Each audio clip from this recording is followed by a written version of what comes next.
Philadelphia, November 7, 2011, 2:45 a.m. Only Ali's heavy footsteps echoed through the hospital corridors. His hands, trembling from Parkinson's disease, struggled to grasp the door handle. As he leaned against the wall, he stopped in front of the room. Inside, the man he had considered an enemy for 40 years was wrestling with death. "Do I have the right to enter?" Ali wondered. Those old scenes replayed in his mind. The birth of hatred, the guerrilla comment, and a shattered friendship. Flashback to 1975. It all started at that press conference. Young and overconfident, Ali had squinted his eyes in front of the camera, mimicking Joe Frazier, and shouted, "This gorilla will die in Manila." At that moment, it was just a marketing ploy, a show to sell the fight. But not for Frazier. Joe was watching those images on television with his 8-year-old son Marvis beside him. The child had asked his father, "Dad, are you really a gorilla?" That night, Frazier cried in front of his son for the first time. He felt that Ali had destroyed him not just as a boxer, but as a human being. This wasn't just an insult, it was humiliation that made him feel ashamed when looking at his children. Hell in Manila, the fight that flirted with death. October 1st, 1975, Philippines. The Thrilla in Manila wasn't just a boxing match. It was the climax of two men's mutual hatred. During the 14-round battle, both came close to death several times. Ali's left eye was completely shut, blood flowing from his right eye. Both of Frazier's eyes were swollen, and he could barely see anything. In the 10th round, when Ali approached Frazier, he whispered, "Joe, end this madness. We could both die here." Frazier's response became history. "You made me a gorilla. Now you'll dance with this gorilla to the death." When the fight stopped at the end of the 14th round, Ali felt defeated. Returning to his corner, he mumbled, "This was the closest I've ever been to death." Frazier was carried from the ring by ambulance. 40 years of silence. The price of pride. Years passed. While Ali became a worldwide legend, Frazier remained in the shadows. Whenever journalists asked Ali about Manila in interviews, he never showed any signs of remorse. Frazier, on the other hand, took every opportunity to talk about what a fake hero Ali was. When they met again on a television show in the 1990s, Frazier told Ali, "You didn't just knock me out in the ring, Ali. You knocked me out in front of my family and children. That's unforgivable." Ali remained silent that day. Parkinson's disease had begun, and he was starting to have trouble speaking. But for the first time, there was regret in his eyes, the clarity brought by illness. 2010, Ali's condition began to worsen. His speech had become almost meaningless. His hands constantly trembled. One day he asked his daughter Layla, Did I hurt anyone, my daughter?" Layla could see that her father was struggling not just physically,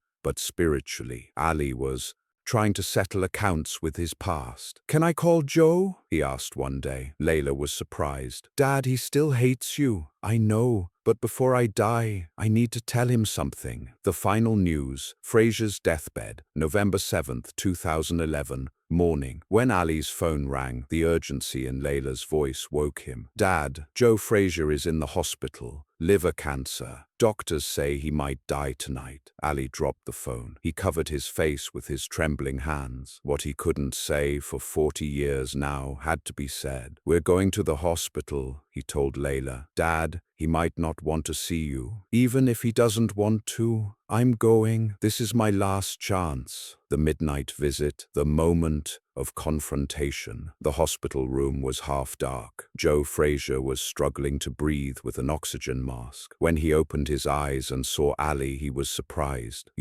Why did you come?" he whispered. Ali stood in the middle of the room, trembling, not just from Parkinson's, but from the shame he felt. "Joe, I have to tell you something." Frazier's eyes blurred. "You're 40 years too late, Ali." Ali slowly approached Frazier's bedside. Then he made a move that everyone watched in amazement. He knelt down. "Joe, forgive me. You were never a gorilla. You were the greatest warrior. I was just I was just scared. The confession, I was a coward. Frazier was shocked. Ali continued, before Manila, I was scared of you, Joe. You were the bravest man I ever faced. Your left hook could have really killed me. I tried to diminish you because I wanted to feel big. Tears flowed from Ali's eyes. But you were never small, Joe. You were bigger than me. In Manila, you almost killed me, but you never gave up. I gave up that night. Frazier was amazed to see Ali like this after years. That strong, talkative, confident man now stood before him in ruins. Ali, why are you coming now, after 40 years? Ali brought his hand to his chest and removed his prayer bracelet. He had worn this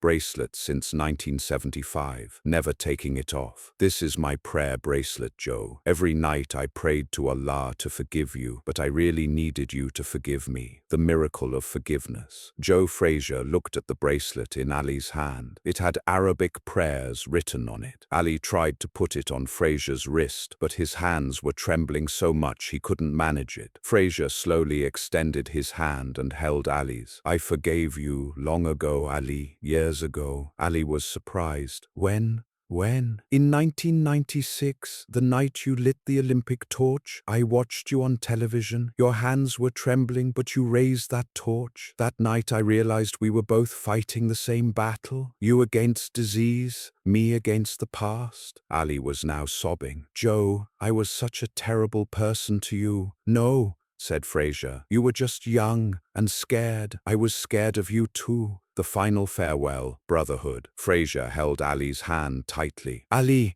you were the greatest fighter, but most importantly, you were a brother. I understand this years later. Ali put his head on Frazier's shoulder. Joe, in Manila we both lost a lot, but tonight we both won. Frazier tried to smile. Yes, finally a draw after 40 years. There was silence in the room. Two old warriors were healing years of hatred with this silence. The meaning of the bracelet. Ali put the prayer bracelet on Frazier's wrist. Joe, the prayer on this bracelet says, God, as you forgive me, give me the strength to forgive others. You gave me that strength tonight. Frazier touched the bracelet. Ali, I will give this bracelet to my son. I will tell Marvis, this came from a man greater than your father. No, Joe, said Ali, this came from a man greater than me, because forgiving is harder than winning. Morning, peaceful farewell. When Ali left the hospital at 6:30 a.m., Frazier's son Marvis met him in the corridor. Mr. Ali, my father thanked you. He said that after 40 years he could finally go in